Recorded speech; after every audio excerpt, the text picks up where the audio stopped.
भाग्य परिवर्तन हेबा पूर्व मिली थाए 20टी शुभ संकेत। आपनको यही सब संकेत देखा जाउछि।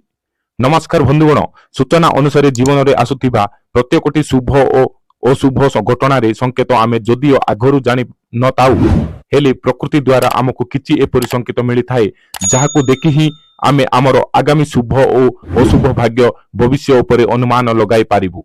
तेबे चालंतु शुभ समय आसीबा पूर्व किछि प्रकृति द्वारा मिलुथिबा संकेत विषय रे आलोचना करिबा। घर को जदि घाई आसे तेबे यह घर पाए शुभ संकेत होई थाए। घाई घर पाखरे थिले सर्वदा घाई को गोटे रुटी खाइबाकू निहाती दियंतु। यह आपनको पाए मंगलमय अटे। सकाळु उठु उठु कोनोसी धार्मिक स्थानरु जदि किछि घंट घंटा बा शंख भली पवित्र ध्वनि सुनिबाकू मिली थाए तेबे यह अत्यंत शुभ संकेत अटे। जदि कोनोसी स्थान को यात्रा करुतिबा बेले डाहाण पाखरे मांकड़ को देखितांती तेबे यह मध्य शुभ संकेत अटे। बाटरे जाउतिबा बेले कोनोसी नव विवाहित महिला सजबाज होई जाउतिबार देखिबा मध्य बहुत शुभ संकेत मध्य अटे। सकाळ समय उठु उठु जदि नडियार दर्शन होई जाय थाए तेबे दिनटी आपणक फाई भल रही थाए। राति रे सोइबा बेले जदि कोनोसी धला किंबा सुना रंगर साप स्वप्न रे नजर आसी थाए यह मध्य आपणक भाग्य रे भल परिवर्तन नेई करी आसी थाए। घर आख पाखरे जदि कोनोसी सुंदर जलाशय भा सबुज क्षेत्र बाड़ी को देखिबाकू पाइथांती तेबे यह आपणक फाई उत्तम कथा अटे। वर्षा हेउतिबा समय रे उदय सूर्य को देखिबा धनवान हेबार संकेत देइथाए।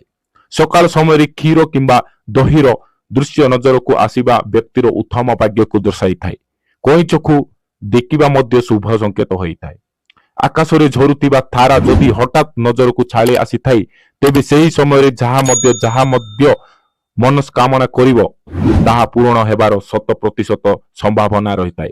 जेउ घर सामना रे हठात हाथी निजर सुंड को आसी उंता करी गर्जन करी थाए एपरि विरल दृश्य मध्य सेही घरे रहुतिबा व्यक्तिर भाग्यर ताला खोली देई थाए।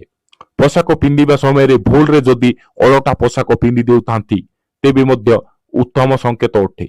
घर उपरे धला पारा बसिबा बहुत ही शुभ सूचना देई थाए। जदि एही पोस्टरटी आपनक मानकु भल लागि थाए तेबे एही चैनल को सब्सक्राइब करंतु एवं वीडियोटी भल लागितिले लाइक कमेंट करंतु। जय श्री राम।